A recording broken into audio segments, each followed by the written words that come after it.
semua hari ini. Mudah-mudahan selama 1,5 jam ke depan kita banyak mendapatkan insight dari pembicara kita, pemateri kita. Ada Citra Septiana, Cici, dan juga Mbak Endah Sulistiawati. Mbak Endah, Cici bisa, oke. Cici dari US. Cici dari US dan Mbak Endah dari UK. Oke. Ya. Pembicara kita, pemateri kita ada Citra Septiana. Oke. Mungkin yang pertama saya harus memperkenalkan Cici dulu ya, teman-teman Sehati. Oh ya, nanti kalau misalkan teman Sehati mau tanya, bisa drop your question here di chat ini, nanti bisa, nanti kemudian, atau kalau enggak bisa chat atau juga DM, nanti kami akan coba menyampaikan ke pemateri kita hari ini gitu.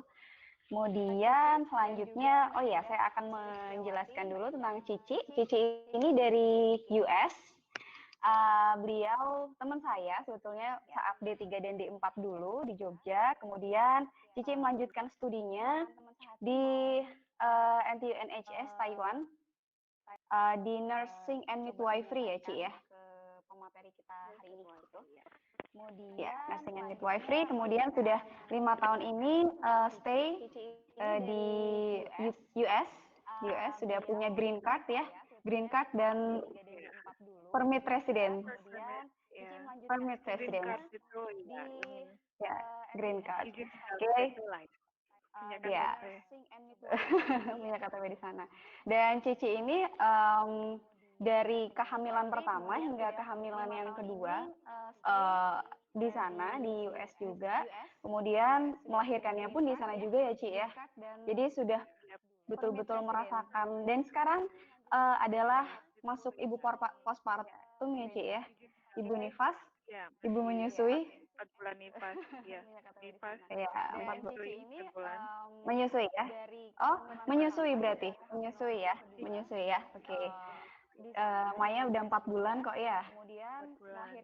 Maya udah 4 bulan ya. Oke.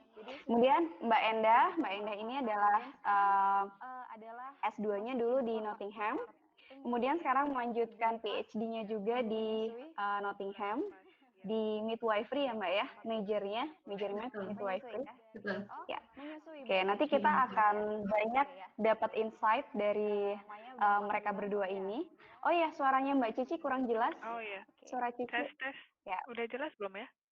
Sudah jelas? Oke, mungkin kita bisa mulai dulu ya dari Cici. Kemudian setelah itu nanti kita lanjutkan Mbak Endah. Kalau misalkan ada yang mau tanya, seperti yang tadi saya sampaikan, drop your question here, tulis aja di chat. Oke, thank you. Cici bisa mulai sekarang. Oke, The jadi time is yours. dari mana ya? Mulai dari Udah jelas ya sekarang ya? Udah jelas. kedengaran? Udah jelas, oke. So, mulai dari mana ya? Kalau diceritain di Amerika, kesehatan maternal di sini, data bisa dicari ya, tapi kalau menurut pengalaman saya sendiri sih agak berbeda. Jadi kalau kita ngomongin kesehatan ibu hamil di sini, dari hamil, terus melahirkan, terus nifas, menyusui, itu lebih ke pengalaman saya dulu di Indonesia. Seingat saya, udah berapa tahun, 6 tahun yang lalu, 7 tahun yang lalu, udah kadaluarsa kali, tapi yang saya komparasikan di sini, yang saya rasakan sendiri itu di sini lebih ke natural, holistic, lebih holistic. Dulu waktu saya masih di Indonesia masih ingusan kayaknya, nggak tahu holistic itu apaan sih, masih oh iya Bu, gini kalau misalnya kasih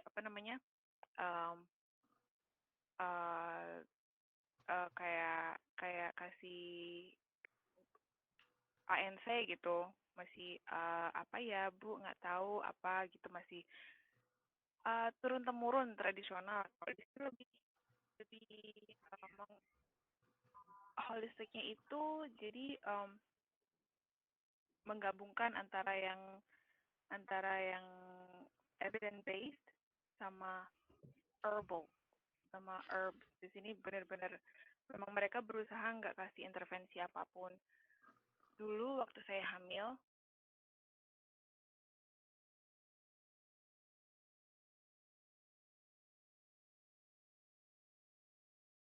negara bagian. Dan di antara dua negara bagian ini juga mereka punya aturan-aturan yang berbeda gitu untuk bumil. Di California itu lebih strict kalau menurut apa yang bidan saya kasih ajaran gitu. Jadi mereka benar-benar hanya kehamilan yang benar-benar normal gitu, yang nggak ada masalah sama sekali. Dan screeningnya itu pun jadi ingat nggak dulu waktu kita apa sih namanya praktek lapangan gitu, dengan sebanyak list yang berderet-deret gitu, ditanya-tanya mulu sama ibunya sampai ibunya bingung mau jawab gimana. Kalau di sini bedanya lebih apa sih, kayak ngobrol gitu. Jadi kayak nggak tahu aja gitu kok kita itu ditanya-tanya gitu tentang history, tentang kamu terus makannya apa, mesti gitu. Kita nanya gimana ya jelasinnya, lebih kayak teman di sini. Jadi nggak ada batasan. Kamu mungkin ke restoran bareng sama bidan kamu, jadi ketemunya nggak melulu di rumah bidannya atau di rumah kita. Kita ketemunya bisa di Starbucks, di restoran sambil makan gitu. Jadi bedanya banyak sih, dan saya merasakan dulu nggak tahu ya rasanya hamil tuh kayak gimana, rasanya melahirkan kayak gimana. Dan setelah merasakan gitu, cross the bridge, baru tahu kan rasanya gimana. Terus oh iya ya, ternyata kalau dilakukan ini tuh ternyata nggak enak, harusnya begini. Jadi trial and error. Terus apa lagi nih yang mau ditanyakan? Apa yang mau dibicarakan? Oke, ini ada yang tanya, Ci, kaitannya. Nih, ada Listia Firda tanya ANC, wait, Berapa kali ya? ANC berapa kali selama kehamilan? Oke, terima kasih atas pertanyaannya. Jadi ANC di sini kita mulai dari kehamilan 12 minggu. 12 minggu itu biasanya ibu-ibu kan pakai test pack itu.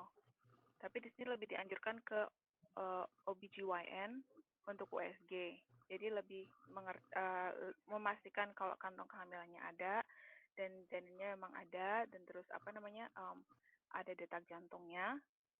Itu sudah kelihatan. 12 minggu itu bisa juga lewat langsung ke bidan di sini. Cuman mereka akan kasih referral ke ultrasound technician untuk USG memastikan kehamilan.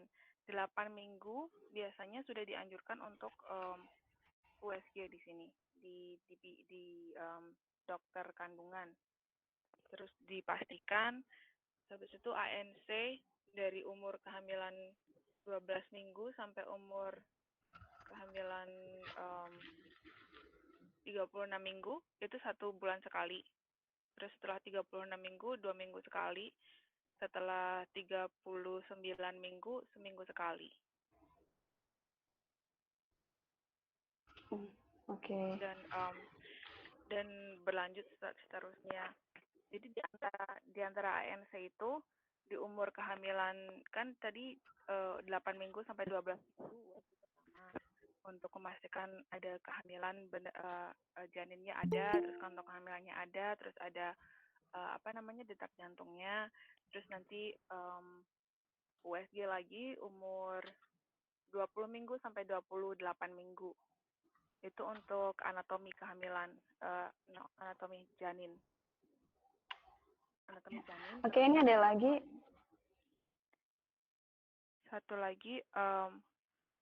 Satu lagi USG nanti setelah umur 36 minggu.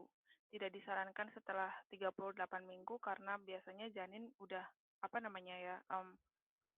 udah mapan istilahnya ya. Terus kalau menurut mereka itu unnecessary. Kalau misalnya mau USG lagi boleh, tapi itu pilihan. Tapi USG menurut bidan dan dokter di sini yang saya temui itu invasive. Jadi itu tindakan prosedur apa namanya tambahan istilahnya, nggak nggak melulu dilakukan, hanya kalau ada indikasi saja. Terus ini ada satu lagi yang nanya ya, bedanya certified midwife dan certified nurse midwife. Oke. Oh ya, suaranya kurang kencang ya. Oke. Maaf, anak-anak sudah tidur. Jadi rada bisik-bisik. Oke, certified midwives itu kalau nurse midwife di Amerika kita bisa jadi bidan.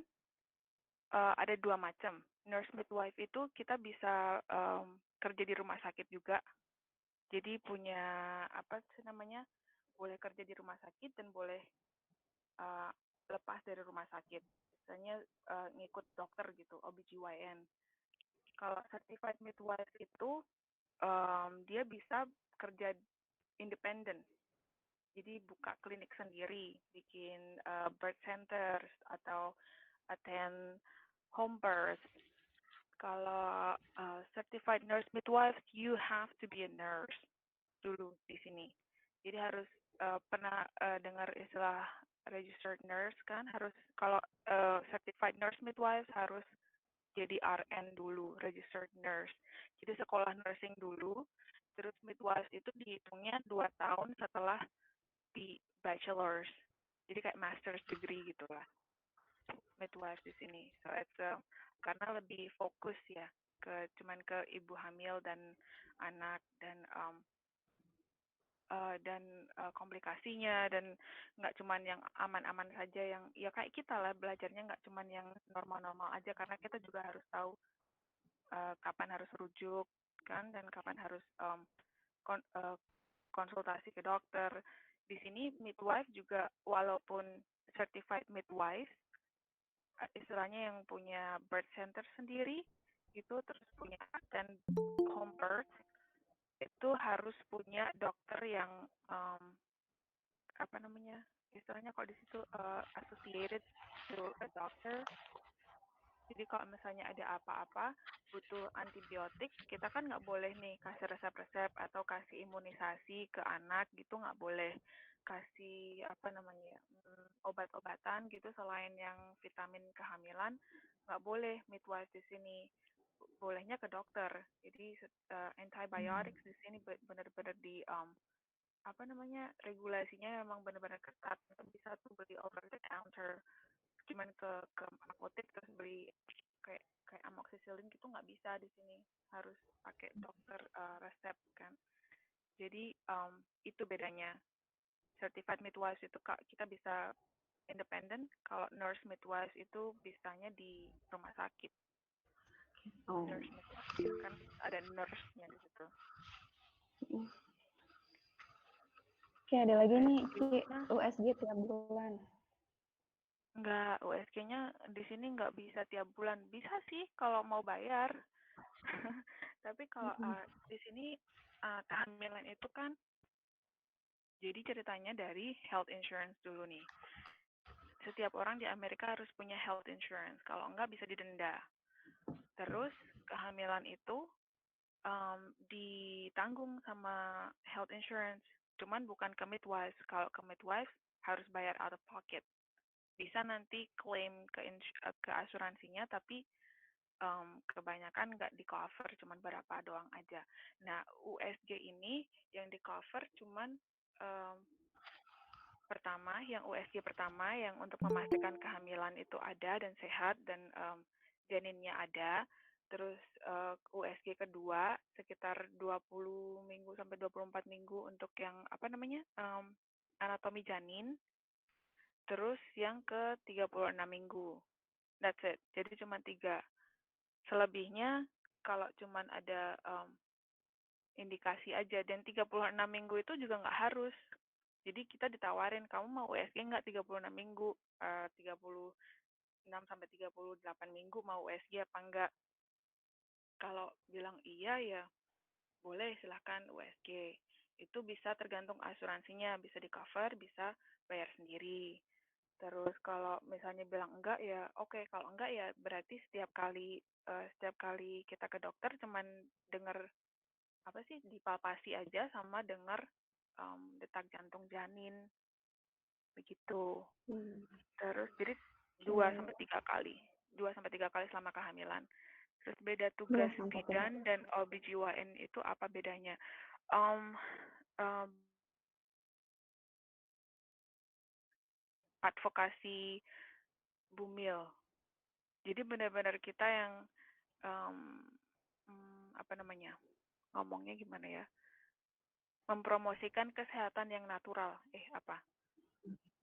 Pokoknya nggak banyak intervensi istilahnya. Cuman ada juga bidan yang di sini juga bisa juga apa namanya nggak melulu natural gitu. Nggak, they don't believe it karena kayak banyak hal di sini juga mereka lebih percaya obat-obatan itu lebih manjur. Emang lebih manjur sih, tapi kan apa ya? Kok menurut saya yang natural itu baik, cuman it takes time untuk apa sih namanya take effect. Dan kalau tugas bidan, kalau tugas OBGYN itu kebanyakan ya sama sih kayak di Indonesia mereka mengurusi sih menerima pasien dengan kehamilan yang normal atau dengan komplikasi atau dua-duanya. Dan bidan nggak boleh sama sekali kalau ada komplikasi. Jadi misalnya ibu itu memang sudah ada riwayat misalnya apa DM atau ada riwayat hipertensi, itu bisa sih, itu tergantung ibunya sendiri. Kalau mereka lebih percaya, oh aku mau lahiran normal, aku nggak mau kok di rumah sakit karena kalau ke rumah sakit nanti um, aku takutnya lebih stres atau gimana. Cuman kita kasih edukasi lagi ke ibunya, iya kalau begini, tapi harus dijelaskan, di sini dijelaskan benar-benar dikasih edukasi kalau nanti resikonya seperti ini. Jadi dikasih informed choice ibu hamilnya. Itu tergantung mereka mau pilihannya mau ke dokter atau mau ke bidan, itu terserah mereka. Tapi nggak lucunya sih, apa ya, saya agak shock kemarin juga dengarnya kalau di Texas nggak banyak orang tahu tentang bidan. Mereka nggak tahu, katanya di bidan itu dukun. So we have like voodoo, like terus nanti bayinya lahir sendiri terus gimana gitu. Jadi lebih banyak orang yang kurang percaya gitu sama bidan itu apa sih? Bukannya kurang percaya, mungkin kurang tahu aja kali ya. Banyak bidan di sini, cuman mereka bilang exposure-nya itu cuman sekitar 13% dari seluruh Texas. And Texas itu kan gede banget state-nya.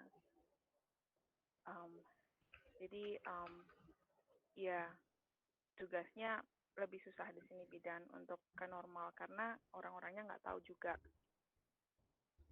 Terus dula di sana benar-benar bisa orang awam. Iya, dula bisa orang awam juga. Nggak harus orang yang punya background, istilahnya nggak harus 4 tahun belajar jadi bidan atau harus nurse, itu nggak.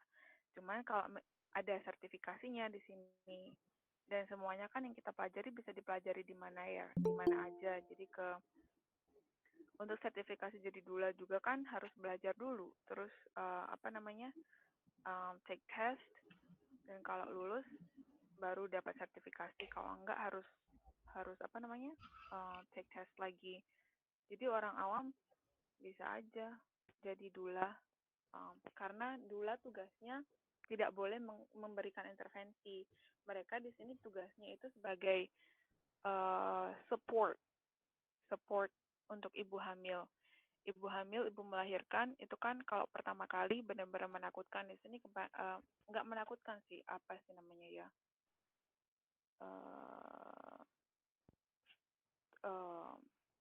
apa namanya bahasa Indonesia-nya,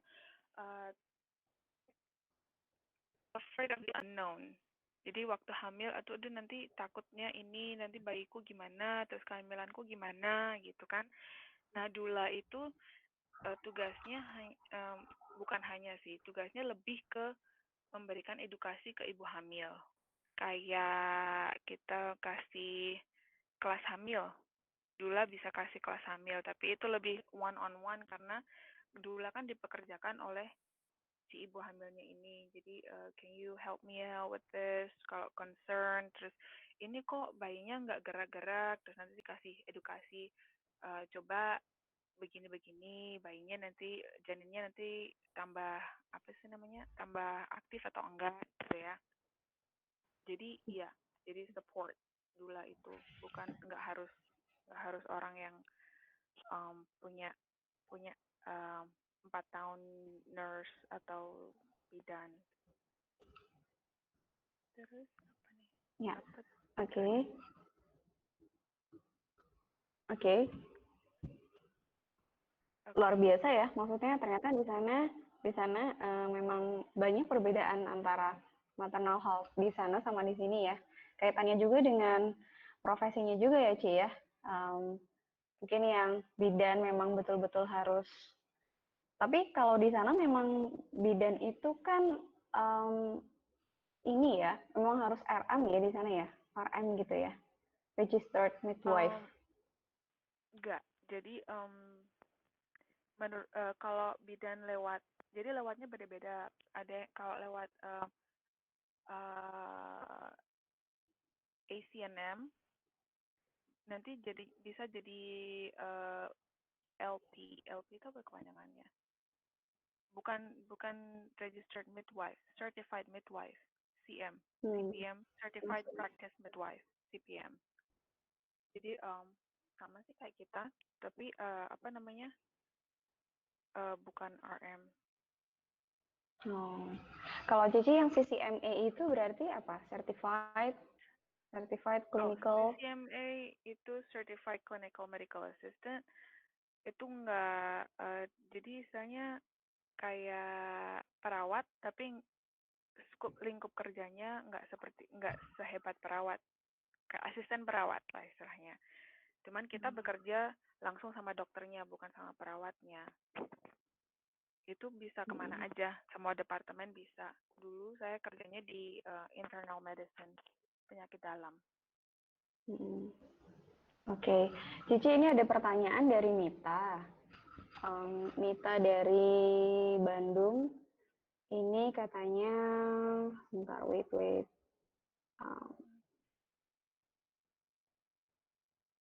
Kalau Mbak Citra di sana, anak-anak ketika sakit, apakah dibawa ke dokter anak atau bisa ada midwife di sana yang memang betul-betul membantu untuk perawatan? Oh iya, maksudnya gini Ci. Jadi kalau misalkan kalau di sini kan anak-anak sakit gitu dibawanya ke dokter spesialis anak gitu ya. Kalau di sana apakah sama ataukah dokter umum MD ya berarti ya, medical doctor ya, terus atau bisa ke bidan atau ke mana gitu, atau ada kliniknya gitu. Mungkin maksudnya pertanyaannya gitu. Dari Mita di Bandung.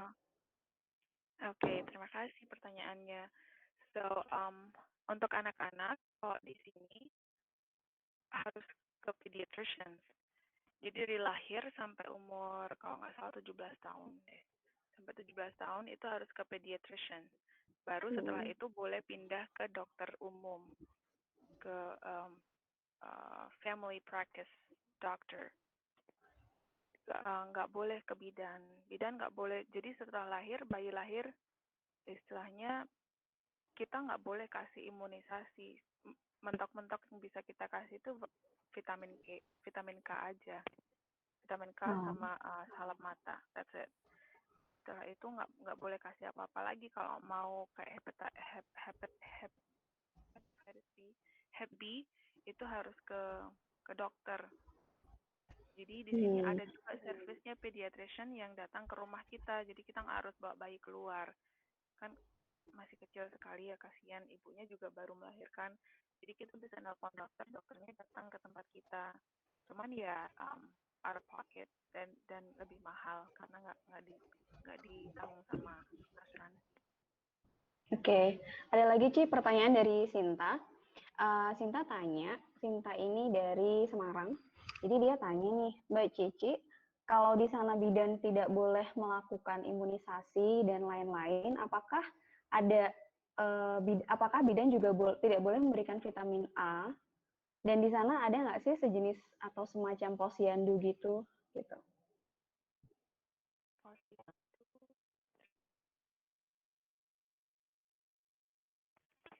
Boleh. Bidan boleh ngasih vitamin ke anak-anak. Kalau ke anak-anak, strike nggak boleh. Hmm. Itu memang sudah aturannya bidan cuman menangani ibu hamil saja. Anak-anak bayi baru lahir itu newborn cuman sampai 24 jam. Bidan datang juga sih ngecek newborn waktu mereka datang untuk postpartum, tapi ceknya cuman ngecek berat badan doang, berat badan kuning apa enggak, makannya gimana gitu. Terus tapi selain itu harus ke dokter. Jadi di sini disarankan waktu hamil trimester ketiga harus sudah mencari dokter anak. Karena kalau ada apa-apa, dokter anaknya itu harus standby. Misalnya kelahiran di rumah gitu, terus ada masalah sama bayinya, harus rujuk ke rumah sakit, kita harus tahu dokter anaknya itu di rumah sakit yang mana, dan kita harus nelpon mereka, hey, aku baru punya anak, terus ini bayinya gini gini gini, kita datang ke rumah sakit, can you go there and meet us there. Jadi udah begitu bayi lahir langsung itu sudah harus ditangani sama pediatrician, bukan bidan lagi. Bidan cuma ngecek-ngecek normal. Okay, she's good to go or he's okay. Terus Oh gitu. apalagi tadi pertanyaan lupa. Yang posyandu di sana ada sejenis Oh, posyandu nggak sih? posyandu. Gitu kata Sinta. Posyandu nggak ada, setahu saya nggak ada. Kalau anak-anak gitu ya rutin aja check up, pasti bayi baru lahir kan 48 jam. Terus 2 bulan, 2 minggu, 2 bulan, 4 bulan, 6 bulan, 9 bulan, 12 bulan, 12 bulan, 18 bulan, 24 bulan, terus 30 bulan. Pas Bisa imunisasi 17 ya tahun berarti ya? sekali. Ya, pas jadwal Pas imunisasi, imunisasi terus ya? regular check up. Ya, di sini Hmm. disarankan memang untuk physical check up yearly check up gitu. Memang disarankan untuk selalu dilakukan. Kan sayang juga ya bayar asuransi tapi nggak dipakai gitu sebenarnya setahun sekali. Jadi untuk adult itu setahun sekali. Kalau yang nggak ada masalah ya, kecuali ada masalah, ada apa namanya underlying condition gitu, itu tergantung sama dokternya sama pasiennya. Tapi kalau misalnya ibu-ibu yang nggak ada masalah gitu, setahun sekali dianjurkan untuk check up gynecology, pap smear itu ya, pap smear itu kemarin dokter saya untuk umuran saya dibilangnya setahun sekali. Hmm. Oke, So, oke. Ya, ada lagi Ci dari Rindi di Jogja. Dia tanya nih, di sana gentle birth gimana ya? Gitu. Di US gentle birth-nya gimana? Terus kemudian apakah di sana bidan juga um, bisa, oh maksudnya ini bisa double job seperti double job dengan doula gitu. Maksudnya bidan juga sebagai pendamping persalinan atau apakah bidan sendiri doula sendiri gitu? Dari Rindi di Jogja. terima kasih. Thank you, Rindy. Um, di sini apa namanya bidan itu bisa jadi dula. Biasanya bidan di sini ya bidan ya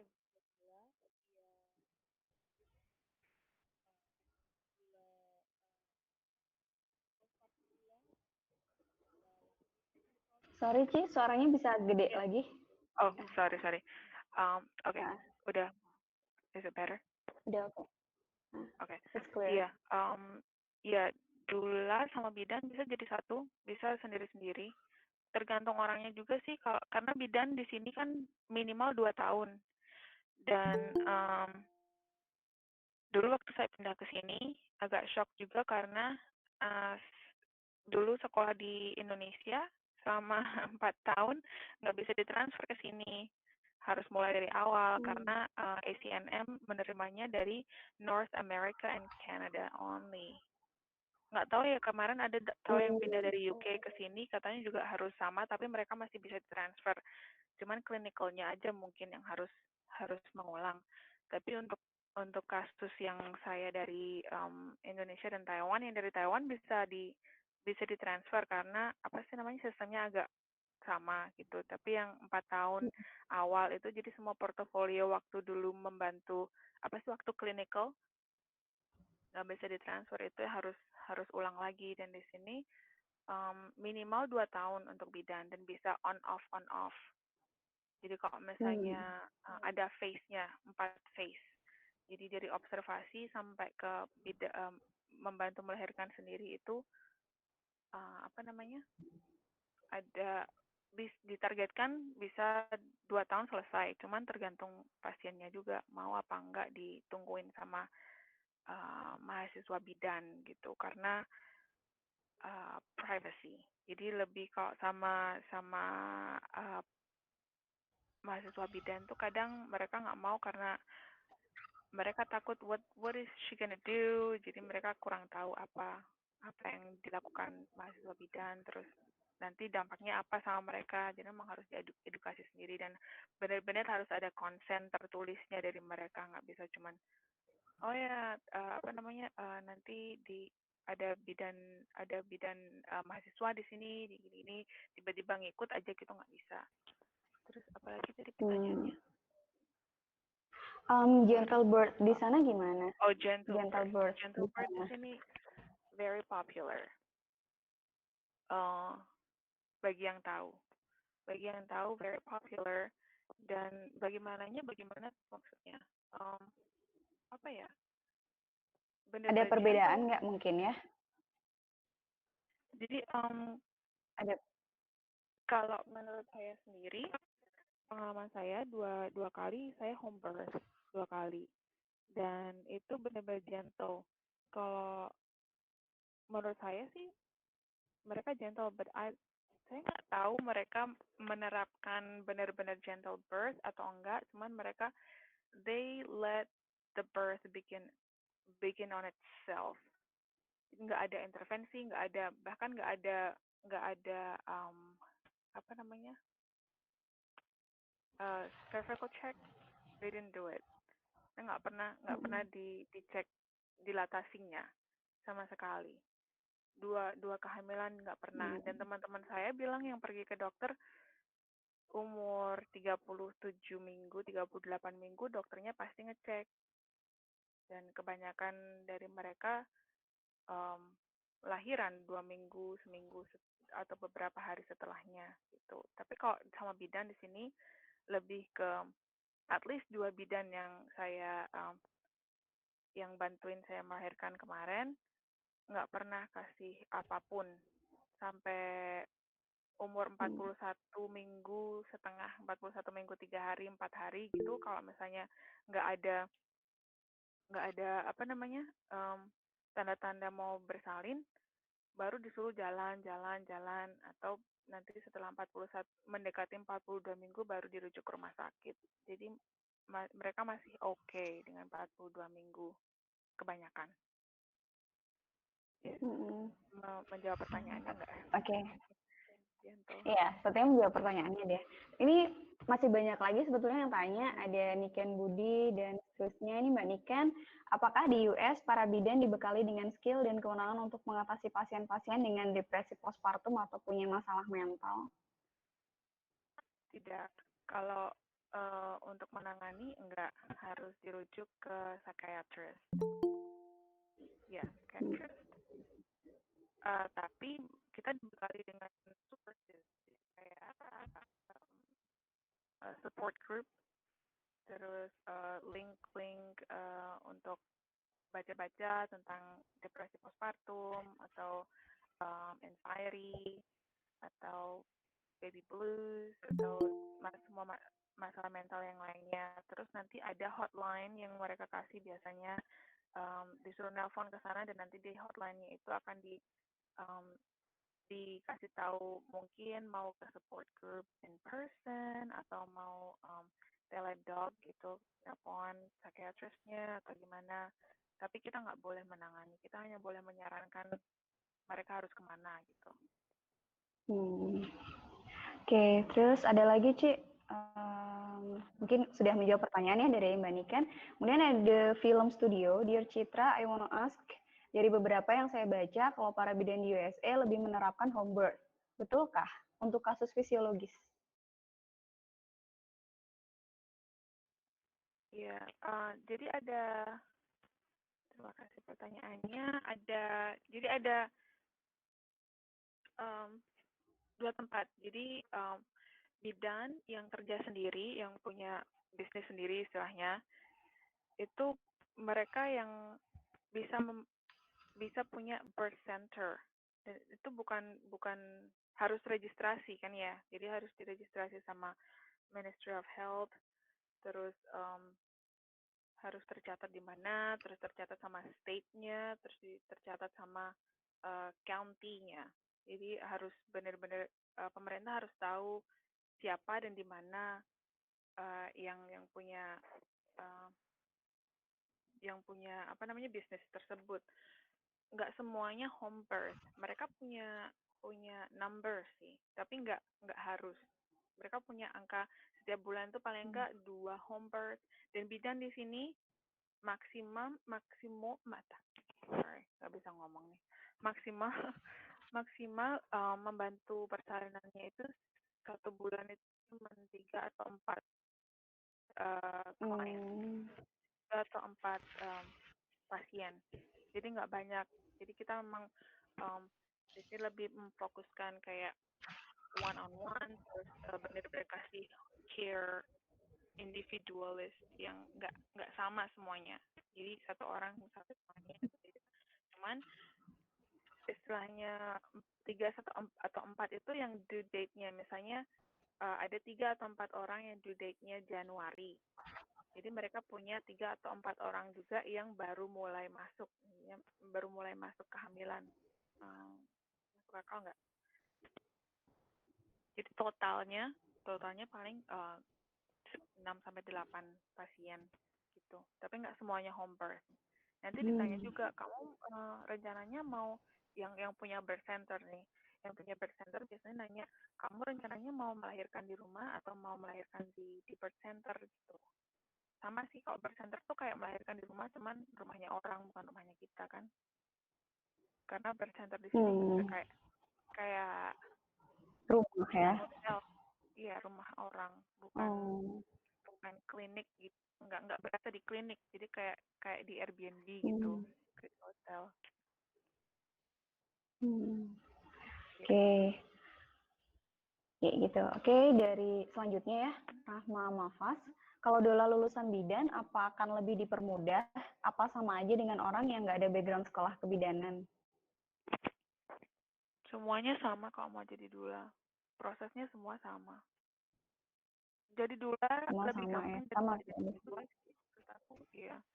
Maksudnya requirement-nya kalau jadi dula kan harus belajar sendiri, belajar mandiri, terus ikut seminar berapa jam gitu kan.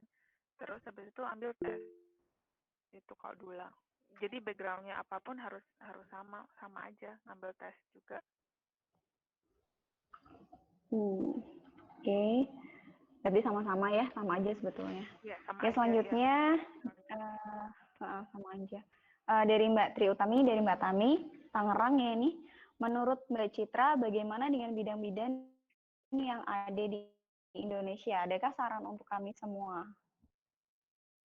Keep up the good work.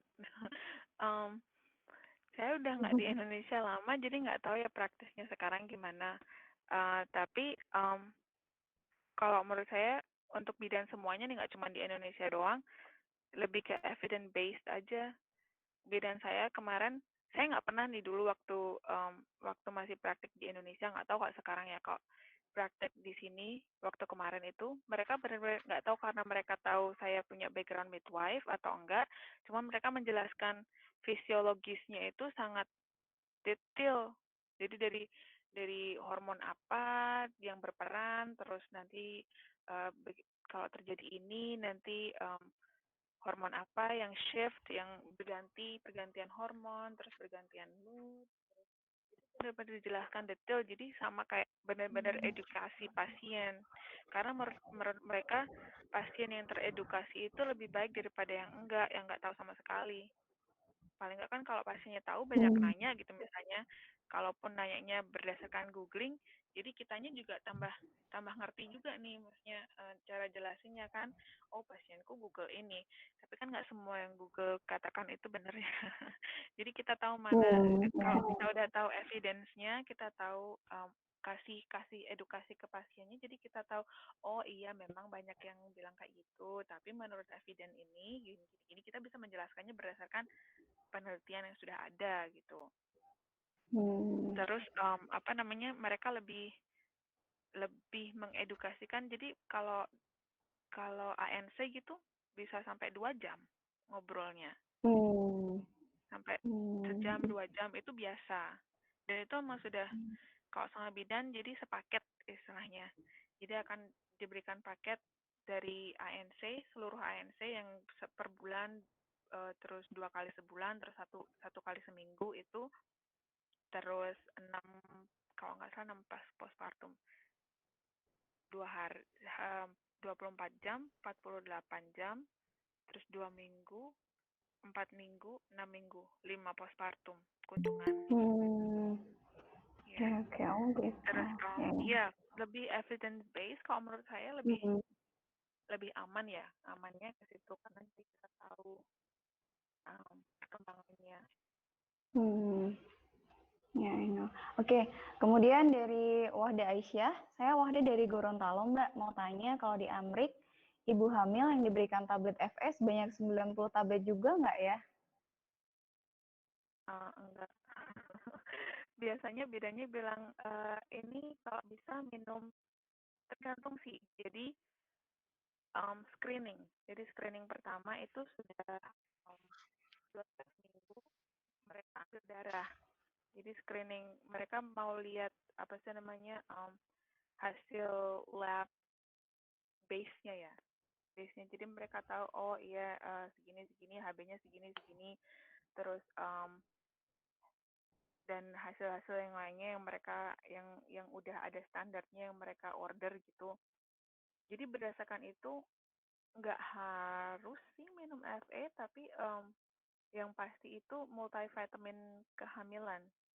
Itu kan di dalamnya udah ada FA-nya juga, jadi nggak cuma FA tok gitu. Jadi apa sih namanya? Vitamin prenatal. Jadi dalamnya udah banyak vitamin-vitamin, termasuk FA, terus ada zinc, ada dan lain sebagainya itu sekali sehari. Kalau bisa, mereka bilang kalau bisa, mereka nggak maksa sih, tapi bilangnya kalau bisa tolong minum vitaminnya sehari sekali, terus jangan sampai lupa ya gitu, biasanya nggak diharuskan gitu, nggak yang harus loh nanti kalau nggak minum nanti gini nggak digituin sih. Tapi lebih banyak ini aku kasih linknya ya, beli di Amazon gitu, nanti dikirim atau ke apotek aja, yang mana aja, nggak masalah generik atau branded, nggak masalah, sama aja, yang penting isinya. Oke. Selanjutnya kan kita akan ngobrol sama Mbak Endah ya. Jadi mungkin pertanyaannya sampai yang Mbak Listia Firda aja ya. Oke. Oh, ini ada Endah, Nana dari Magelang nih. Bersyukur bidan di Indonesia masih diakui dan lumayan diajeni. Ya, waalaikumsalam. Halo Nana. Waalaikumsalam. Terus habis itu Listia Firda. Terkait dengan penjelasan yang pasien terbatas 3-4 orang, berarti dari hamil sudah dibatasi ya. Kalau lebih dari itu yang datang berarti disarankan ke tempat lain. Terus ada lagi nyambung, persalinan di sana juga ada lotus birth, water birth, atau natural birth aja. Oke. 3, 1, atau 4 itu tergantung bidannya. Bidan yang kerja sendiri, let me rephrase. Nggak ada bidan di sini yang kerja sendiri. Semua bidan pasti punya asisten bidan. jadi asisten bidannya itu juga bidan, tapi dia bidan kedua istilahnya. Apa sih namanya? Secondary bidan gitu ngomongnya ya. 3 atau 4 itu karena mereka pikir untuk salinan ya. Tapi mereka masih punya 3 atau 4 orang lagi yang ANC. Jadi for business, untuk bisnis, jadi kan ada rotasi. Begitu ada satu orang yang sudah melahirkan, ada satu lagi orang yang datang. Jadi menggantikan orang yang sudah pergi, jadi income-nya tetap datang gitu. Bukannya dibatasi seperti itu karena apa-apa, cuman mereka pengen, jadi mereka juga tenaganya kan harus di sini travel yang nggak bisa ke home, yang nggak bisa ke birth center. Mereka bedanya datang ke rumah pasiennya, dan di sini kadang rumah pasiennya 30 menit atau 1 jam jauhnya dari tempat kita. Jadi harus benar-benar di stretch, dibatasi.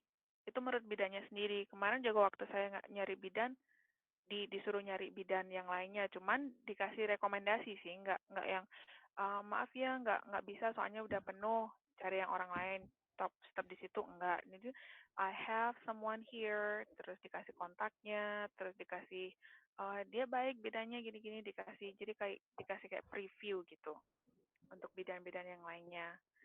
Terus partus di rumah nggak disarankan sih, tapi itu untuk partus kebanyakan masih suka partus di rumah sakit karena kebanyakan orang nggak tahu bidan itu apa dan siapa dan kerjanya ngapain dan servisnya itu seperti apa, dan kebanyakan orang takut melahirkan di rumah atau melahirkan di birth center karena kalau ada apa-apa kan pasti dirujuk ke rumah sakit juga. Padahal kan sama juga ya, sakit-sakit apa yang lainnya juga kalau ke dokter umum nggak bisa juga dirujuk juga gitu. Maksudnya kebanyakan orang takut, tapi nggak disarankan sih, cuman itu pilihan aja, pilihan. Terus lotus birth, water birth, natural birth, ada ya banyak ya, ada itu again pilihan. Jadi menurut masing-masing mau yang mana gitu. Mau lotus, mau water, mau natural. Tapi tergantung juga bidannya.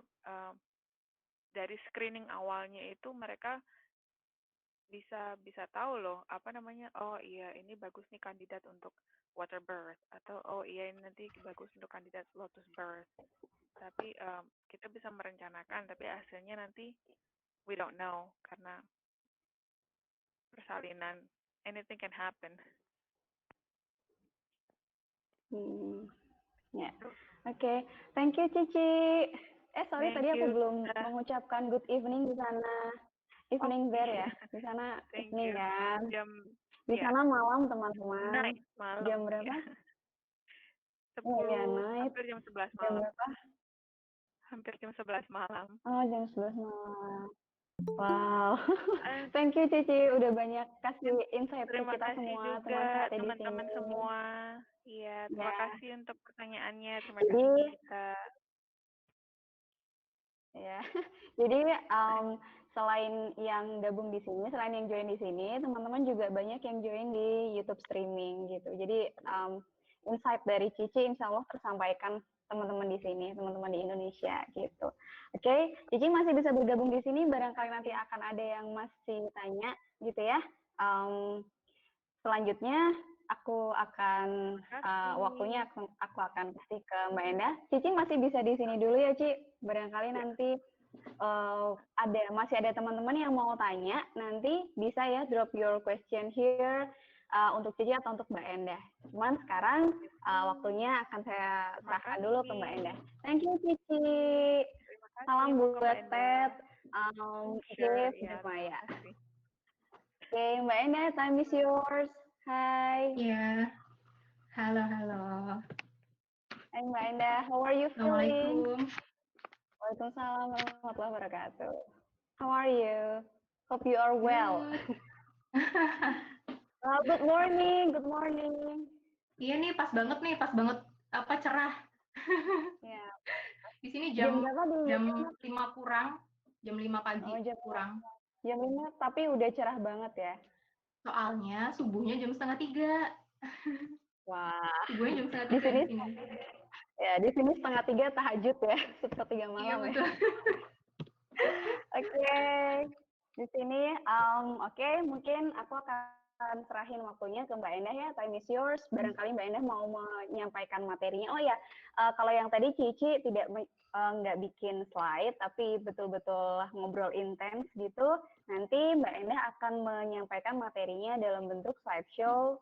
Sama juga nanti seperti Cici, teman-teman bisa drop your question here. Nanti aku akan sampaikan ke Mbak Endah, atau nanti Mbak Endah bisa baca sendiri di chatnya, gitu ya, di history chat. Oke, thank you Mbak Endah. Bisa mulai sekarang. Ya, makasih Gita atas waktunya. Sebelumnya, selamat bergabung buat teman-teman semua yang baru bergabung. Perkenalkan, saya Endah Sulistiawati. Saya staf pengajar di Universitas Muhammadiyah Semarang, Prodi Kebidanan, dan saat ini sedang menempuh studi S3 di University of Nottingham, United Kingdom. Senang sekali bisa diundang nih sama Gita buat sharing tentang kesehatan ibu di UK khususnya, dan bisa dengar juga ceritanya dari Citra tadi. Senang banget bisa dengar cerita tentang pelayanan kebidanan di sana juga gitu. Harapannya kita bisa compare nih, bukan compare ya, mungkin lebih tepatnya kayak saling melengkapi informasi yang harapannya bisa menambah wawasan teman-teman di Indonesia, khususnya bidan juga, untuk tahu gimana sih pelayanan kebidanan di beberapa negara maju atau negara developed country. Nah, kalau Citra tadi udah cerita karena Citra juga pelaku yang sudah mengalami mendapat pelayanan kebidanan langsung di sana, jadi bisa cerita dengan detail. Kalau saya melihat dari sisi pendatang ke UK, karena saya belajar di sini, dan dari observasi saya di sini, dan juga sedikit banyak informasi yang saya dapat gitu. Jadi di UK ini, untuk yang pertama indikator kesehatan ibunya gitu, di setiap negara pastinya bisa kita lihat dari angka kematian ibu. Untuk angka kematian ibu di UK ini cukup rendah, itu cuma 7 per 100.000 kelahiran hidup. Gimana kalau kita bandingkan dengan Indonesia? Di Indonesia, menurut data dari UNICEF, untuk tahun 2007 masih sekitar 177 per 100.000 kelahiran hidup. Dan itu ya lumayan tinggi dibandingkan negara-negara di Asia Tenggara sekalipun. Mungkin saya mau share sedikit slide. Mbak Endah mau share screen kan? Mau share screen? Iya. Ya, oke. Sebentar ya.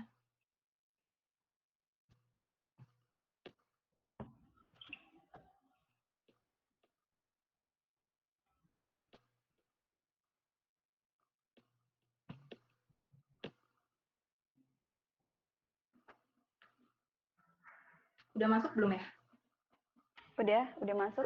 Teman-teman udah ya, udah bisa lihat ya. Ya, oke. Mungkin supaya lebih bisa sambil divisualisasikan sama teman-teman di Indonesia, beginilah beberapa penampakan pelayanan kebidanan di UK. Jadi, ini Queen's Medical Center, University Hospitalnya University of Nottingham. Di sini juga tempat saya belajar, dan ini salah satu rumah sakit penyedia layanan kebidanan di sini. Dan untuk maternity care providers-nya di sini ada bidan, kemudian GP atau dokter umum, kemudian ada spesialis kandungan, ada juga nanti health visitor. Health visitor itu biasanya bisa bidan, bisa juga perawat yang nanti bertugas mengunjungi ibu-ibu hamil atau ibu-ibu menyusui, ibu-ibu nifas yang ada di rumah gitu. Mereka akan datang untuk ngecek kesehatan di rumah. Kemudian ada juga family mentors. Family mentors ini bukan health professionals, tapi mereka kalau di Indonesia kayak kayak kader kesehatan gitu, yang punya pengalaman maternitas yang cukup bagus, cukup banyak, punya pengalaman banyak, dan bisa jadi partner atau teman buat ibu-ibu hamil maupun ibu-ibu yang sedang punya anak dari usia 0 sampai 5 tahun gitu. Nah, untuk pelayanan antenatal care-nya sendiri, di sini ada screening.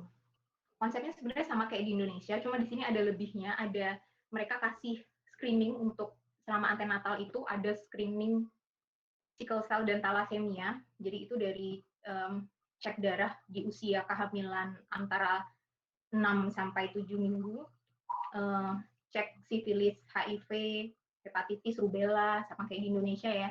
Kemudian yang beda juga,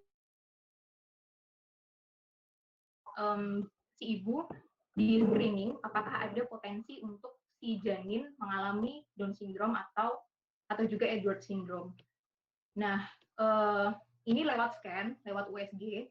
Jadi USG pertama yang diberikan itu di usia 12, antara 12 sampai 14 minggu, itu tujuannya untuk screening Down syndrome-nya itu. Gitu. Kemudian nanti screening berikutnya di usia 18 sampai 21 minggu. Jadi hanya dua kali diberikan di UK. Oh iya, ini feel free aja kalau mau kasih pertanyaan, silahkan langsung disampaikan. Kemudian scan ini, jadi nanti ceritanya kalau si ibu itu sudah di scan Down syndrome, kemudian ternyata ada potensi untuk mengalami Down syndrome si janin, maka akan dilakukan pemeriksaan lebih lanjut untuk penegakan diagnosa. Itu bisa lewat cek darah ataupun lewat amniosintesis. Jadi diambil cairan amnionnya untuk memastikan apakah si janin benar-benar ada potensi untuk mengalami Down syndrome. Nah, gimana nih kalau si ibu ternyata si janin memang benar-benar dari hasil diagnosis memang berpotensi untuk Down syndrome, maka si ibu akan diberikan pilihan, ibu dan keluarga akan diberikan pilihan apakah mau tetap terus menjalani kehamilannya atau mau diterminasi, mau diakhiri kehamilannya. Itu semua diserahkan kepada ibu dan keluarga gitu, dan screening itu pun juga bebas gitu di sini, jadi nggak yang harus screening ini harus semua dilakukan ke setiap ibu, enggak gitu. Jadi kita bisa dikasih pilihan gitu, mau di screening nggak untuk ini gitu. Kalau enggak ya udah gitu, nggak masalah. Kemudian ini kayak jadwal antenatal care-nya si ibu. Kalau ibu hamil itu ada sekitar biasanya 10 kali ANC itu plus scan-nya juga. Jadi kalau ANC si ibu itu dengan bidan, kemudian akan dilakukan scan di rumah sakit gitu. Jadi di sini itu pelayanan kebidanannya berpusat di rumah sakit sebenarnya. Tapi garda pertama untuk ibu hamil itu ya di bidan gitu. Jadi semua ibu hamil begitu terdeteksi hamil langsung larinya ke bidan. Jadi nggak ada yang kayak dia milih ke obgyn, dia milih ke dokter, dia milih enggak. Semuanya lari ke bidan, di-handle oleh bidan dulu. Nah, nanti si bidan yang akan melakukan screening dan pemeriksaan dan lain sebagainya. Kalau ternyata ada komplikasi atau ibu itu termasuk high risk, baru di-refer ke obgyn. Antenatal care-nya sama kayak di Indonesia, ada pemeriksaan rutinnya tekanan darah, kemudian dipalpasi, kemudian dengar DJJ dan lain sebagainya, sama seperti di Indonesia. Dan ini contoh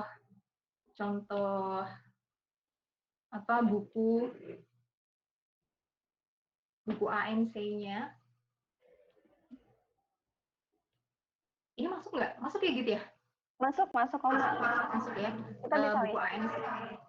Buku ANC-nya. Jadi simpel banget. Terus di sini tuh ada appointment. Jadi si ibu itu dibuatkan appointment gitu, yang nanti bisa jadi bidannya berkunjung ke rumah si ibu, atau nanti si ibu akan pergi ke klinik gitu, klinik kayak puskesmas kayak di Indonesia, ke puskesmas, atau kalau untuk scan dia ke rumah sakit.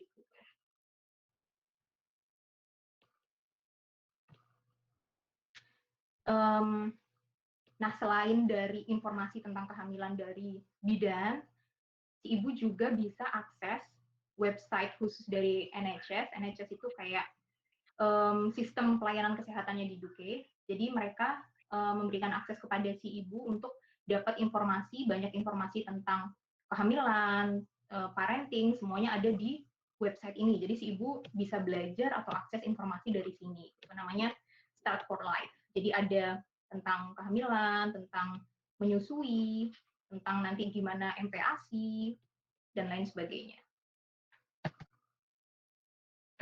Nah, untuk tempat bersalin sendiri, di sini ibu hamil diberikan pilihan. Jadi bisa home birth, bisa di midwifery unit atau birth center. Kalau di Indonesia kayak di rumah bersalin gitu. Jadi kalau midwifery unit ini dia bisa berdiri sendiri, klinik bidan sendiri, atau ada di rumah sakit tapi terpisah dari ruangan maternity-nya. Jadi kalau midwifery unit ini atau birth center ini benar-benar yang megang bidan gitu. Jadi nggak ada dokter gitu. Nah, kemudian yang ketiga bisa di maternity unit di rumah sakit. Kalau ini jelas ada di rumah sakit dan nanti ada intervensi dokter, gitu, ada objin. Dan ibu diberi pilihan gitu, mau lahiran di mana gitu. Nanti kalau tadi kita bisa lihat di buku ANC itu si ibu dikasih ada stiker di sini. Stiker pilihannya si ibu mau lahiran di mana dan itu akan dibahas sama bidan pada trimester 3 kehamilan gitu. Si ibu diberi pilihan. Tapi rata-rata untuk kehamilan pertama si ibu akan diarahkan ke rumah sakit gitu. Disarankan untuk rumah sakit. Kalau pilihan mau home birth atau di midwifery unit, itu juga bidan akan melihat kondisi si ibu. Apakah si ibu memungkinkan untuk lahiran di rumah, terus ada komplikasi atau tidak, kemudian ibu itu termasuk high risk atau tidak, gitu, itu juga pertimbangan. Kemudian juga jarak antara rumah dengan rumah sakit gitu, untuk nanti kalau ada kondisi tertentu yang harus segera dirujuk, maka jarak rumah ke rumah sakit itu juga jadi pertimbangan. Nah, ini saya mau share sedikit video untuk ngasih gambaran ke teman-teman gimana sih midwifery unit di sini. Jadi ini salah satu fasilitas maternity di UK yang tadi yang disebut birth center. Jadi ini yang megang bidan.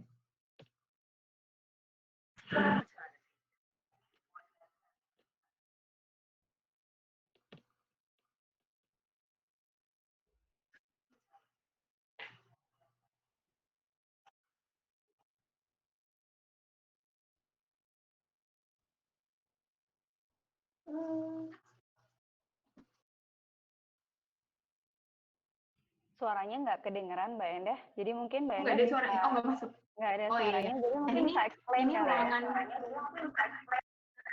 ruangan kehamilan. Jadi ada juga disiapkan beberapa pain relief di sini. Salah satunya ada birth pool, dan itu bisa juga digunakan kalau ibu memilih atau bisa dilakukan water birth di situ. Dan ini nyaman banget karena ada kayak pain reliefnya bisa dikasih aromaterapi, kemudian ibu itu benar-benar didampingi sama bidan selama proses persalinan. Lebih homey banget lah di situ.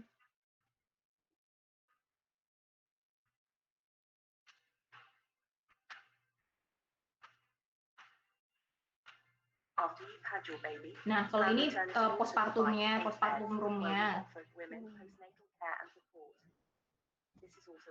bangsal postpartumnya ya Mbak. Iya. Homey banget ya. Asik banget. Iya. Itu kalau di birth center-nya. Beda lagi kalau di rumah sakit sebenarnya sama sih ininya, kayak di Indonesia juga modelnya kayak gini. Di ruangan bersalin di rumah sakit gitu. Jadi memang lebih nyaman kalau di midwifery unit atau di birth center. Nah, terus oh ya, ini saya dulu ya, nyampein ini dulu, nanti baru kita diskusi untuk beberapa pertanyaan. Jadi kalau untuk newborn nanti setelah bayi itu lahir akan ada beberapa pemeriksaan. Kalau di Indonesia kita ada dikasih imunisasi, kemudian pemeriksaan fisik gitu. Kalau di sini ada tambahan, ada newborn blood check itu untuk penegakan diagnosa atau screening sickle cell disease, terus cystic fibrosis untuk beberapa penyakit gitu. Jadi ada tambahan blood check untuk bayi untuk ngecek beberapa jenis penyakit. Terus ada juga hearing test. Jadi di usia bayi 4-5 minggu itu dilakukan pengecekan pendengaran.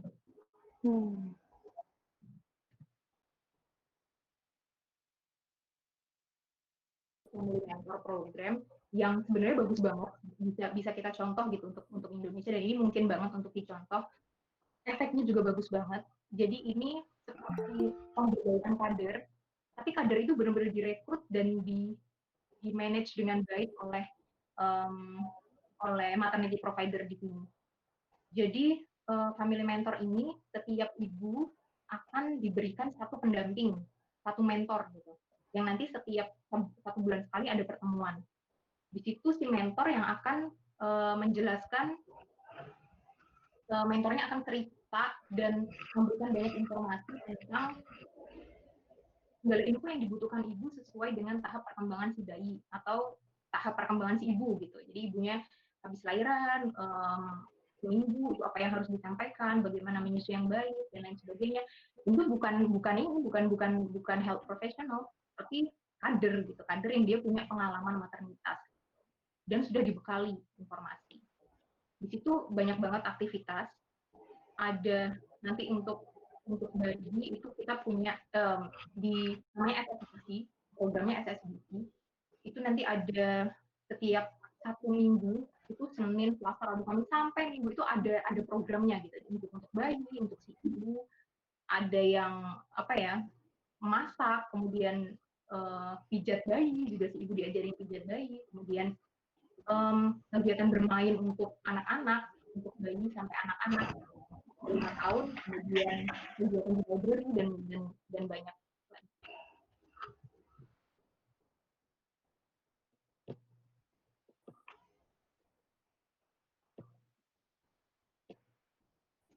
Nah, itu sedikit kayak sharing dari saya. Dan kalau mau compare dengan layanan kebidanan di Indonesia, mungkin lebih ke semangat si bidan untuk promote normal birth di sini tuh kuat banget gitu. Karena mungkin memang semua ibu hamil kan memang larinya ke bidan ya, kalau di sini masuk ke bidan dulu gitu. Itu yang bikin jadi ibu hamil itu lekatnya dengan bidan gitu. Otomatis kalau tahu dia hamil, dia tahu pasti larinya langsung ke bidan dan malah takut gitu kalau harus kayak kalau ke objin, oh berarti ada apa-apa nih dengan saya gitu, dengan kondisi kehamilan saya. Jadi mereka keluar ke bidan dan menurut banyak penelitian juga, ibu hamil yang juga dipegang oleh bidan, yang dihandle oleh bidan sejak awal, maka intervensi medisnya kurang dan juga kemungkinan atau potensi untuk cesarean section itu juga akan lebih rendah.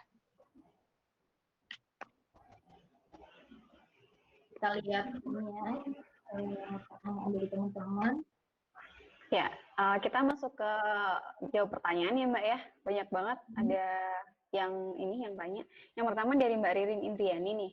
Mohon izin tanya Mbak Enda, untuk USG di trimester 1, untuk deteksi kelainan bawaan apa aja ya? Apa saja? Bawaan saja apa juga bisa untuk deteksi preeklamsi? Ririn dari Tulung Agung. Ya, makasih Mbak Ririn pertanyaannya. Jadi kalau di sini memang hanya dikhususkan untuk kelainan bawaan dan juga kondisi-kondisi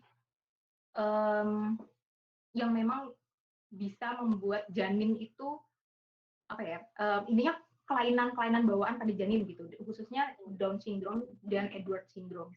Jadi untuk di UK ini deteksinya itu untuk preeklamsi saya rasa nggak ini juga sih, nggak bisa juga dideteksi dengan USG pada awal kehamilan gitu. Dan di sini nggak ada. Jadi hanya untuk Down syndrome, kemudian ya sindrom pada janin yang kemungkinan terjadi pada janin. Oke. Oke, kemudian ada lagi dari Endah, ini di Magelang ya, dari Magelang. Berarti legal ya itu Mbak, abortion buat yang terdeteksi Down syndrome. Kira-kira usia kehamilan berapa bisa dideteksi DS dan kapan bisa eksekusinya? Ya, kalau di sini kalau ada kondisi yang memang ada alasan untuk dilakukan aborsi itu legal gitu, termasuk itu tadi adanya kemungkinan sindrom bawaan pada janin gitu. Nah di sini tadi kan si ibu akan diberikan pilihan gitu, nggak selalu dokter itu akan bilang oh ini Down syndrome maka harus diterminasi, enggak gitu. Nah si ibu dikasih pilihan gitu mau tetap dipertahankan atau tidak gitu. Nah kalau si ibu prefer untuk ya udah diterminasi maka akan diterminasi, dan itu di usia kehamilan biasanya kurang dari 9 minggu. Jadi 9 minggu.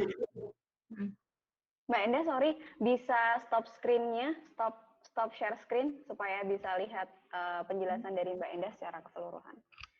Bisa lihat apa wajah Mbak Endah secara keseluruhan. Oke, stop screen, share screen ya. Oke, thank you.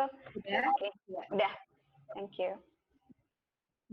Ya, ya oke. Sudah 9 minggu gitu, dan itu eksekusinya bisa lewat intervensi medis, jadi tindakan medis, atau juga lewat obat yang diberikan oleh dokter gitu. Jadi kalau usia kurang dari 9 minggu biasanya pakai obat saja itu bisa nanti ini sendiri lurus sendiri, sedangkan kalau udah di atas 9 minggu biasanya dilakukan tindakan medis. Oke. Selanjutnya dari Agustin Rahmawati menjawab ya tadi Mbak Endah ya. Kemudian Agustin Rahmawati, apakah untuk antenatal screening tersebut dikenakan biaya terutama untuk DS sama Edwards syndrome, dan apabila hasil didapatkan ada indikasi ke arah kelainan tersebut, intervensi apa yang bisa diberikan pada ibu hamil? Bisa diberikan contohnya nggak? Iya, ini ya kalau untuk screening dan semua antenatal care di sini free, ditanggung oleh asuransi kesehatan di sini. Dan untuk Down syndrome dan Edwards syndrome, kalau ada indikasi maka akan dilakukan pemeriksaan lanjut untuk penegakan diagnosis ya, tadi saya bilang itu bisa lewat pemeriksaan darah maupun lewat amniosintesis gitu. Nah kalau nanti dari hasil screening tahap berikutnya itu penegakan diagnosa ternyata memang terbukti ke arah Down syndrome, maka tadi akan diberikan pilihan si ibu kalau memang digugurkan mau terminasi ya akan diterminasi oleh OBGYN gitu. Oke. Oke, selanjutnya dari Mbak Tri Utami, Mbak Tami. Ini Mbak Tami dari Tangerang. Buat Mbak Endah, saya penasaran kalau di sana itu penanganan untuk plasentanya bagaimana ya pasca lahir. Kalau di sini kan plasentanya dikubur di dalam tanah ya. Kalau di UK ada semacam ritual seperti itu enggak? Enggak sih, kalau di sini bebas. Jadi mau diserahkan, mau nggak diambil atau mau diambil itu terserah gitu. Kalau di sini sih, kalau biasanya kalau orang Indonesia di sini pada diambil terus dikubur di rumah orang Indonesia yang udah menetap di sini gitu. Jadi permanen residen di sini gitu. Jadi ada satu teman saya di sini yang dia udah permanen residen dan halaman rumahnya kebetulan luas, dan itu dijadikan tempat ngubur plasenta bayi-bayi teman-teman yang lahiran di sini gitu. Jadi kalau orang di bawah gitu. Tapi kalau orang sini sih bebas sih, mereka nggak terlalu memikirkan itu gitu. Nggak ada ritual kayak harus dibawa terus dikubur dan lain sebagainya, nggak ada. Gitu. Seru juga ya Mbak ya di sana. Maksudnya permanen residen di sana gitu. Kayaknya seru banget. Terus kemudian, oh ini Anda jadi pengen lahiran di sana. Iya, banyak yang pengen lahiran di sana akhirnya Mbak. Karena homey banget tempatnya. Kemudian dari Agnesia Ajeng, pelayanan kebidanan di sini, jadi kayak ngerasa enak banget gitu. Jadi nyaman banget. Terus juga bidan itu kayak deket banget sama kita. Jadi kalau mau ada keluhan apa, kita bisa langsung kayak SMS atau bikin appointment lebih dekat waktunya dari appointment yang seharusnya gitu. Dan bidan bisa datang ke rumah atau langsung datang ke klinik gitu. Dan itu kayak pokoknya deket banget lah dengan bidan gitu, merasa sebagai partner, benar-benar partner. Itu sih kata teman-teman saya yang sudah lahiran di sini ya, udah mengalami gitu. Dan hopefully bisa suatu saat nanti bisa lahiran juga di sini. Berarti memang bidan di sana sebagai salah satu support system juga ya bagi ibu ya Mbak ya, dan memang banget supportnya secara real gitu. Kan kalau di negara lain itu kan ada yang nggak punya midwife bahkan. Kayak salah satu di Saudi Arabia tuh nggak ada midwife di situ. Jadi adanya nurse yang dia nanti ambil S2 spesialis, kayak kalau di Indonesia spesialis maternitas, itu nanti dia akan bantu persalinan gitu. Jadi nggak ada midwife. Kalau midwife, jadi kayak di Indonesia yang dia ngambil D3, kuliah 3 tahun, kemudian jadi registered midwife di sini. Dan kalau nurse bisa juga jadi midwife di sini. Jadi kalau adult nurse, registered adult nurse, dia bisa nanti ambil course lagi, ambil tambahan kuliah, dan nanti registrasi di Nurse and Midwife Council di sini. Terus nanti dia bisa jadi midwife juga. Oh gitu. Ya berarti memang kayak ini ya, kayak di Belanda juga ya. Berarti di Europe memang gitu ya. Di Europe memang kalau bidan itu memang berdiri sendiri ya, nggak kayak kalau kayak di Asia itu kan beberapa di Asia itu kan nggak berdiri sendiri ya. Let's say Thailand, kemudian Taiwan yang Cici waktu itu di sana gitu ya. Ya oke. Iya benar banget. Ya oke. Lanjut ke pertanyaan selanjutnya ya Mbak ya. Dari Agnesia Ajeng, bidan di sana runtutan sekolahnya apa saja Mbak? Adakah buka praktek mandiri juga? Iya, jadi kalau di sini standarnya itu kayak kalau di Indonesia D3. Jadi mereka untuk jadi bidan kuliah 3 tahun, kayak D3 di Indonesia. Kemudian nanti mereka registrasi di Nursing and Nurse and Midwife Council. Kayak mungkin ada kayak uji kompetensinya juga di situ. Kemudian kalau lolos mereka jadi registered midwife gitu. Jadi hanya butuh kuliah 3 tahun atau kayak D3 di Indonesia, mereka bisa jadi bidan. Kalau untuk sekolah selanjutnya sih nggak ada keharusan untuk sekolah lagi gitu. Cuma apa ya? Kalau memang mau ambil master silahkan, gitu. Mau ambil PhD silahkan, dan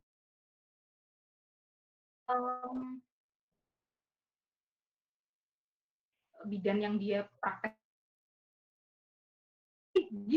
ada yang ambil PhD loh, jadi nggak cuma apa ya, nggak cuma malah ambil jenjang S2 terus habis itu ambil S3. Kalau di Indonesia kan gitu ya, kalau kita tuntutan pendidik, dosen bidan pendidik ambil S2 ambil S3 gitu. Saya pernah konsul waktu itu ke seorang bidan, dan saat ngobrol ternyata beliau juga lagi ambil PhD gitu, dan itu luar biasa gitu. Jadi mereka part-time gitu, yang bidan praktisi di sana, di sini ambilnya part time untuk sekolahnya gitu. Ambil S2 juga part time, kemudian ambil S3-nya juga ambil yang part time karena mereka harus sambil praktek gitu. Gitu. Seru banget ya. Biasanya mereka yang sudah punya pengalaman tahun, baru mereka jadi dosen gitu. Makanya dosen-dosen sudah sepuh-sepuh gitu, udah tua karena memang benar-benar punya pengalaman gitu. Pengalaman Iya, lanjut ambil kuliah S2 dan S3 gitu, baru mereka mungkin lebih confident kali ya untuk jadi dan researcher pun juga rata-rata sudah senior researcher ya di sana ya Mbak ya, bukan yang junior lagi gitu kan. Dan risetnya itu memang benar-benar sesuai dengan kebutuhan isu maternitas di sini gitu.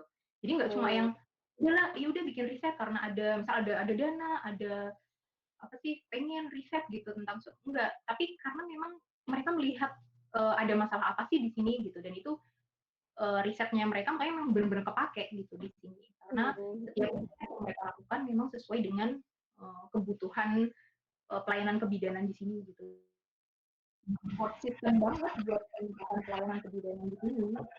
Gitu. Cuma ini loh, nggak cuma akademisi loh. Mereka juga bikin riset gitu. Mereka juga terbiasa riset. Dan evidence based practice itu benar-benar dipakai di sini. Jadi bidan di sana yang bidan praktisi, nggak hanya praktisi, terus advocate gitu, tapi betul-betul juga melakukan riset. Gitu ya Mbak ya, sampai ke arah sana. Oh, luar biasa ya, maksudnya ya pantas aja gitu, hasil-hasil riset mereka luar biasa gitu. Makanya semangat untuk sekolah pun juga jadi tinggi, karena buat mereka sekolah itu bukan untuk yang kayak tuntutan profesi atau mengejar gelar dan sebagainya, enggak, karena memang itu kebutuhan mereka gitu, untuk meningkatkan wawasan mereka, terus semangat untuk dapat inovasi baru dalam dunia kebidanan itu tinggi banget dari mereka. Makanya yang menghargai di sini riset-riset memang ya right to the point, sesuai dengan isu kebidanan di sini. Oh ya, oke. Selanjutnya dari Imarismawati, Mbak Endah, aku baru tahu midwives di UK bisa buka birth center mandiri katanya. Ya, bisa buka ya. Terus kemudian Rahma Mahfaz, family. Kalau birth center itu bukan bidan mandiri loh ya, bukan bidan praktek mandiri. Di sini tuh ada bidan community midwife, itu juga seperti tadi saya bilang, semuanya itu berpusat di hospital, jadi rumah sakit, ada di rumah sakit sebagai pusatnya. Nah, bidan itu nanti ada yang dia tugasnya di komunitas, yang kayak tadi misal bidan yang dia berkunjung ke rumah ibu hamil, kemudian bidan yang dia memang tugas di apa sih kalau di sini health center gitu, kayak puskesmas gitu, itu community midwife gitu. Nah, kalau bidan yang dia di birth center itu dia bukan buka praktek mandiri gitu, tapi itu birth center yang dikelola, dan itu ada beberapa midwife di situ, dan birth center sendiri itu bisa jadi bagian dari rumah sakit gitu. Jadi itu di hospital itu ada maternity unit itu yang untuk persalinan tapi dokter yang nangani. Nah, ada birth centernya, gitu. Ada midwifery unitnya. Jadi ada maternity unit yang itu ada objinnya, ditangani objin dan bidan, hospital based midwife. Terus ada birth center yang itu khusus bidan yang nangani. Jadi bukan praktek mandiri kayak di Indonesia gitu. Gitu. Oke. Ya, oke. Kemudian dari Rahma Mahfaz, family mentor seperti sensory class, tapi ditambah observasi bayi balita ya Mbak, untuk yang family mentor ini. Ya, jadi salah satu tugas dari family mentor itu juga observasi bayi dan balita. Gitu. Jadi nanti si ibu itu dikasih kayak lembar observasi untuk melihat perkembangan motorik, sensoriknya si bayi gitu, si anak gitu. Itu sesuai dengan tahap pertumbuhan si anak gitu. Jadi setiap kunjungan nanti si family mentor itu akan minta checklist, ngasih checklist ke ibu, dan ibu akan ngisi checklistnya itu, yang nanti akan jadi data perkembangan si bayi. Untuk pemeriksaan rutin bayi balita, kayak kalau di Indonesia Posyandu itu ada di health centernya, kayak di puskesmasnya itu ada klinik, nanti ada nurse atau bidan yang melayani, itu dibuka setiap pekan setiap hari Rabu. Jadi orang tua ibu bebas gitu mau datang, yang penting setiap hari Rabu pasti mereka buka. Jadi otomatis datang dan udah tahu jadwalnya gitu, karena setiap hari Rabu ada klinik itu. Oke. Kemudian untuk dari Mbak Niken Budi, bidan-bidan yang home visit atau home birth, apakah mereka dipekerjakan oleh RS, birth center, atau pemerintah? Itu semua dari pemerintah ya, karena kalau di sini tuh yang ngatur pemerintah gitu. Dan hospital juga, jadi health professional itu fokusnya pusatnya adalah di hospital. Nah, dari hospital itu bidan-bidan nanti ada yang dia hospital based midwife, itu yang dia bekerjanya hanya di hospital aja, dan dia mendampingi nanti objin. Ada yang di community gitu, yang letakkan di community base gitu. Itu nanti yang akan kayak mengunjungi ibu hamil, kemudian memberikan pelayanan di birth center kayak gitu. Oke, lagi nih dari Ririn Indriani dan Mbak Ririn. Maaf Mbak, terkait dengan family mentor, apakah tugasnya juga dilibatkan dalam deteksi risiko kehamilan? Karena kan ini kader ya, sebetulnya kalau di Indonesia kayak kader kan Mbak, family mentor itu. Kalau deteksi risiko kehamilan sih, itu lebih ke bidannya ya, nggak ke, bukan ke family mentor. Kalau family mentor lebih ke memberikan informasi gitu, memberikan informasi kepada si ibu gitu kaitannya dengan kehamilan, dan lebih ke kayak sharing pengalamannya mereka. Jadi basically family mentor itu mereka yang punya pengalaman maternitas, dia yang mungkin udah punya anak 2, 3, kemudian sudah anaknya udah gede-gede, terus punya pengalaman yang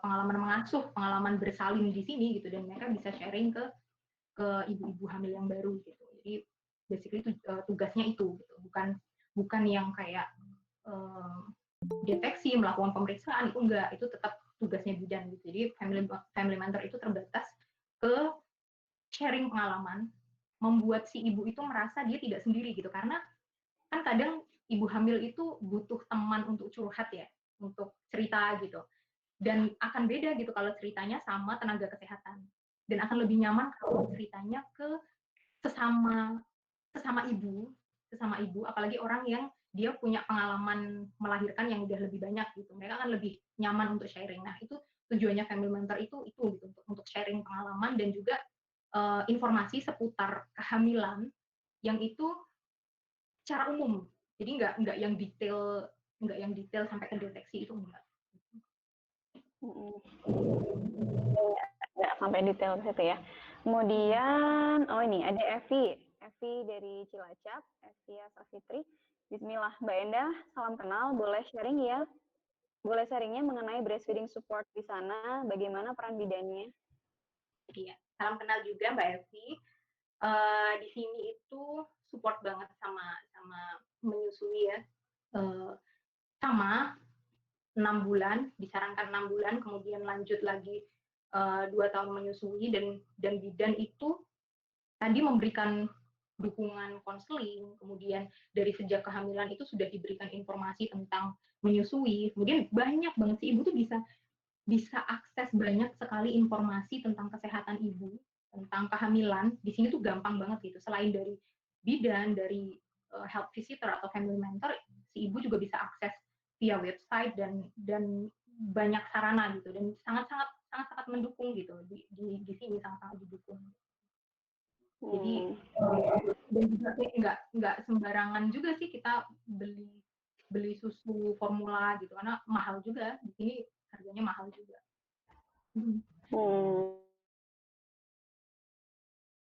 Mau beli susu formula ini.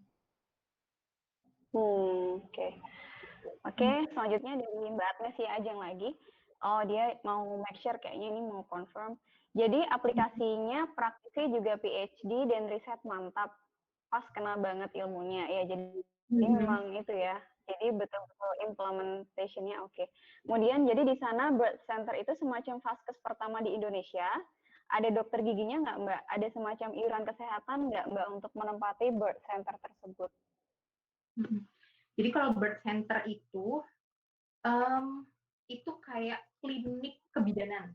Jadi hanya kebidanan dan hanya bidan yang ada di situ. Dan itu bisa berdiri sendiri. Kayak kalau di Indonesia mungkin rumah bersalin. Nah, kayak rumah bersalin gitu.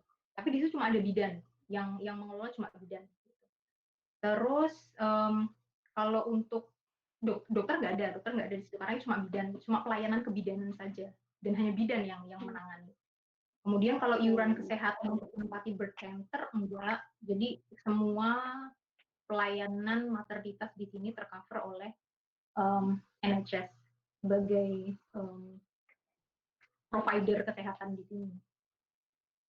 Oke, terus kemudian ya, oh ya ini Cici tadi ya, setuju sama bidan seperti teman dengan kita, seperti nggak memberikan pelayanan, benar-benar menjadi teman dan support ya sih. Ini yang Cici yang tadi di US.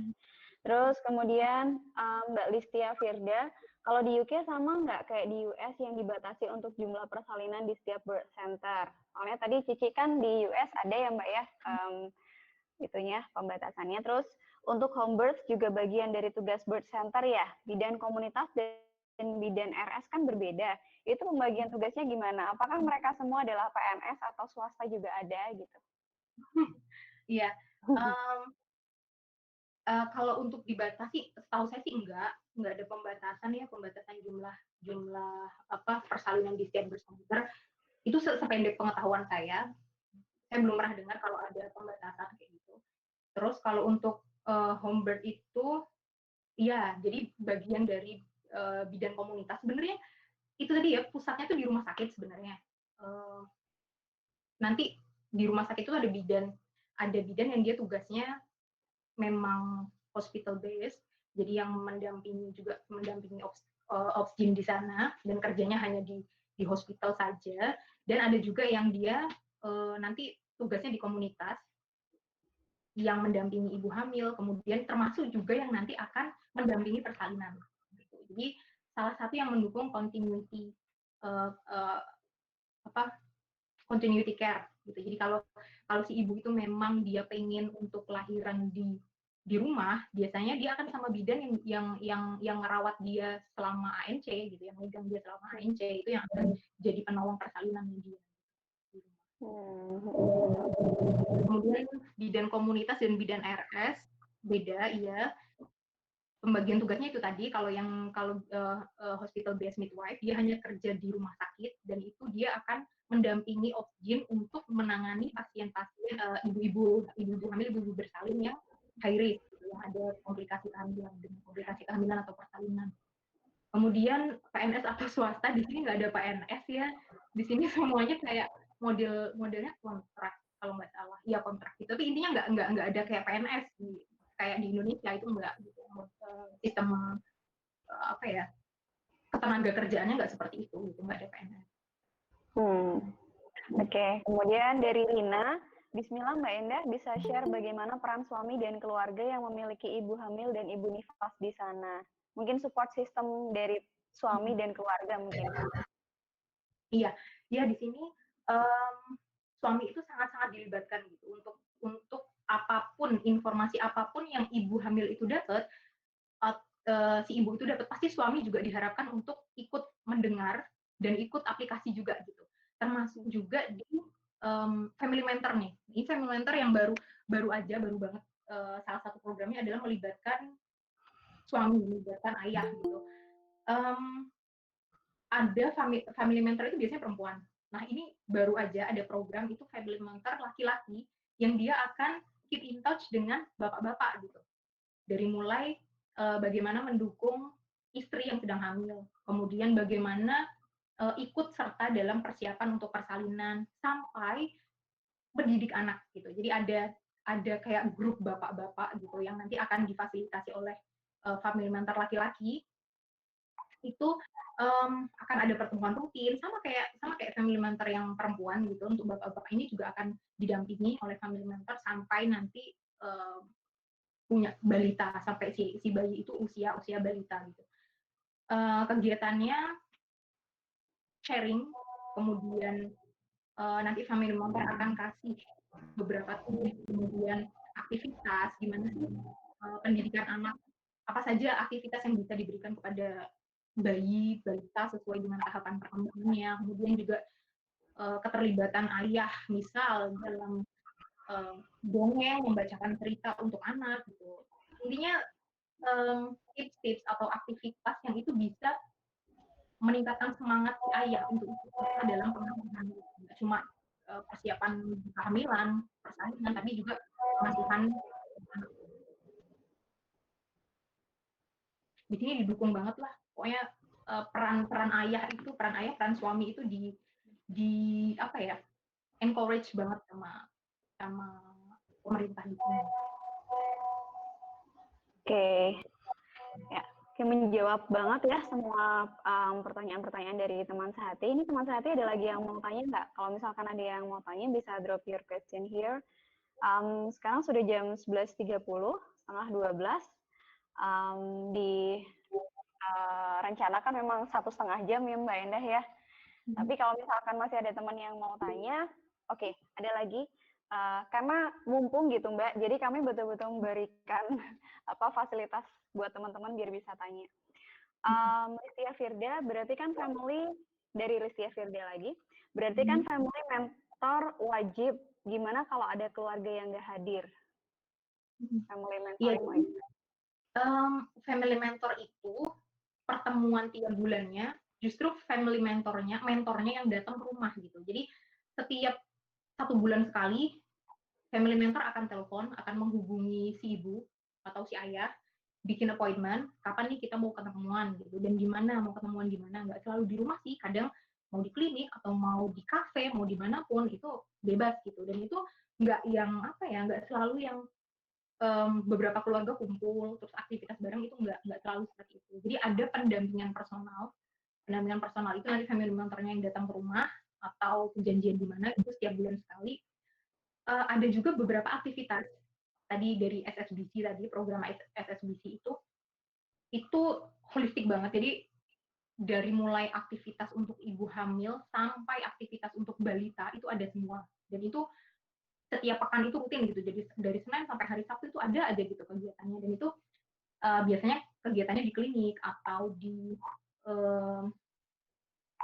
pusat community center gitu. Aktivitasnya macam-macam.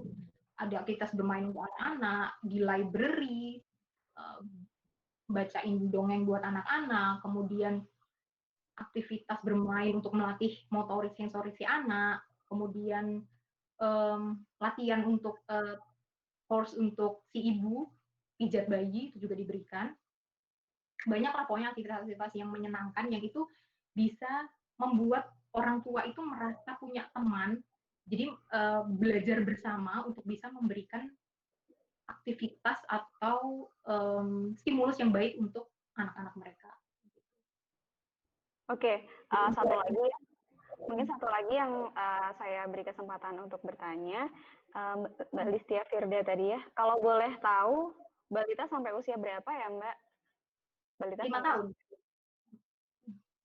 Iya, sama seperti di sini ya. Iya. Oke, ada lagi satu, oke deh, nggak apa-apa satu lagi, terus kemudian kita akhiri. Mbak Endah tanya, kalau kesehatan reproduksi lansia di sana gimana?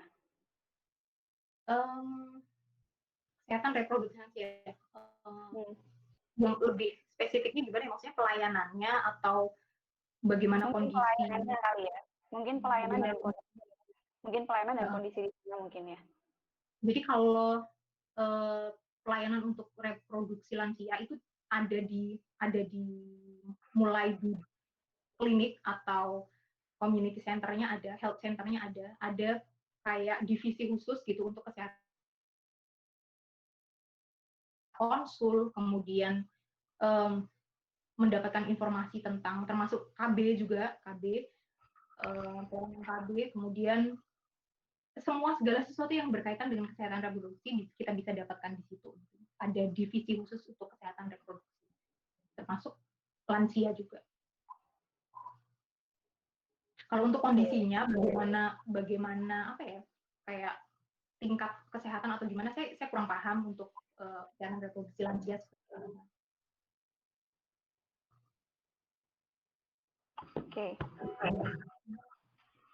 Oke, oh ada lagi nih, satu lagi, baiklah. Apakah ada klinik khusus untuk menopause? Sepertinya Cintika ini lagi concern sekali ya ke lansia. Nah, jadi kalau klinik khusus itu kalau untuk kesehatan reproduksi enggak, tapi kalau untuk lansia, klinik lansia itu ada. Tapi saya kurang tahu itu untuk juga ini ada klinik khusus untuk lansia dan ada klinik khusus untuk kesehatan reproduksi.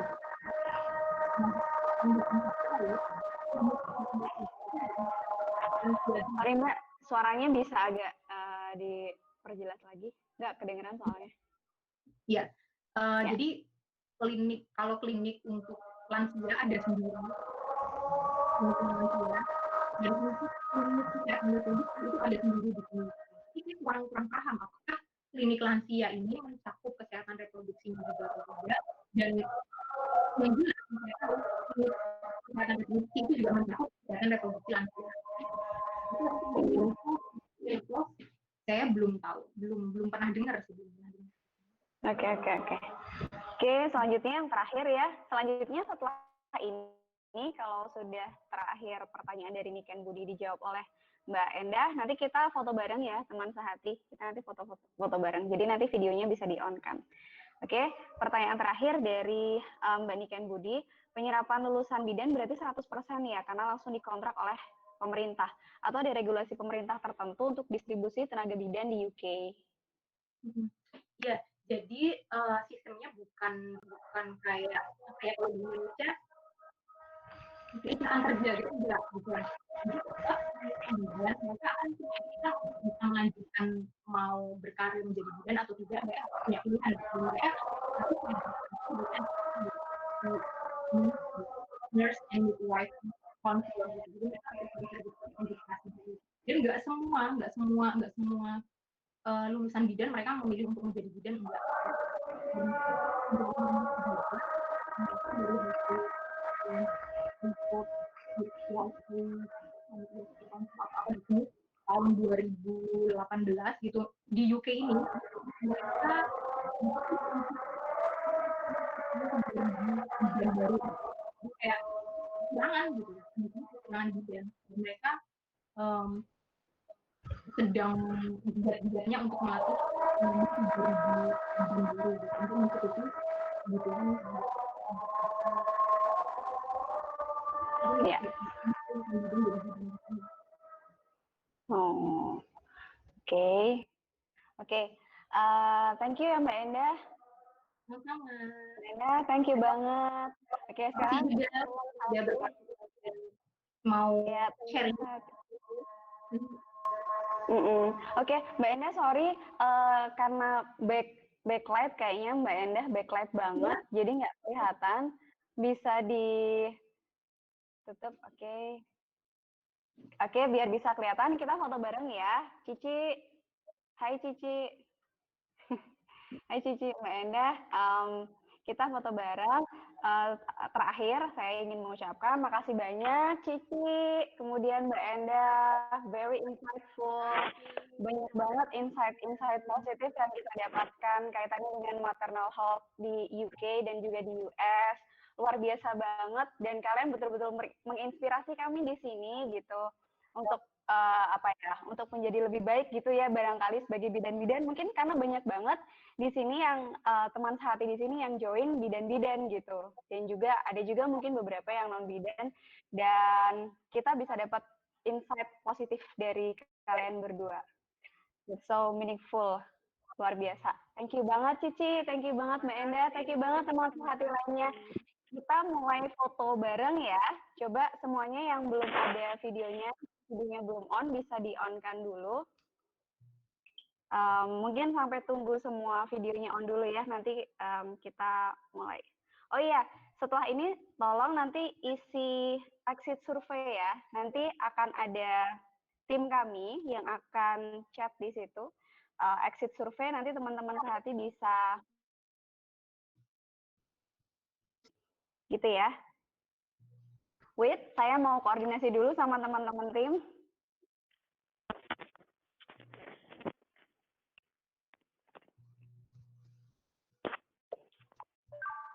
Sebentar, saya harus. Oke. Arena masak.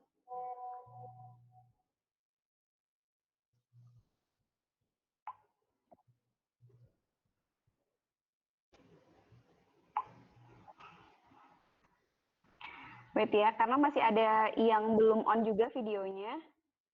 Tunggu sebentar.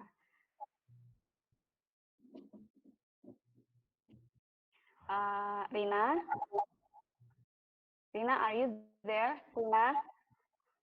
Ya, mungkin Rina bisa kasih aba-aba ya, kalau mau mulai foto. Teman sehati, untuk link exit survey-nya sudah dikirim di chat, nanti tolong diisi ya. Sudah, Rina? Rina? Rina bisa di-on-kan suaranya. Ya, oke. Kita mulai. Rina yang kasih aba-aba ya untuk foto. Oke, kita mulai ya teman-teman foto.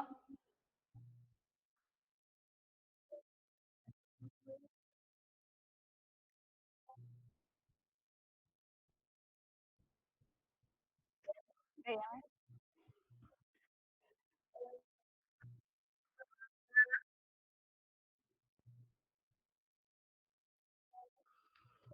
Gaya lain mungkin. Ini ada yang belum nampak, Tri Utami, Mbak Tri Utami.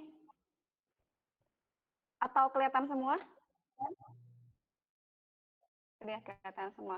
Oke, sorry, Diamedo aja bisa ini dia kayaknya dia kepencet itu deh presenting. Diamedo aja bisa dimatikan presentingnya. Bisa dimatikan share screen-nya, Diamedo aja, teman sehati Diamedo aja. Oke, kayaknya nggak itu. Oke, terima kasih teman sehati semuanya atas partisipasinya.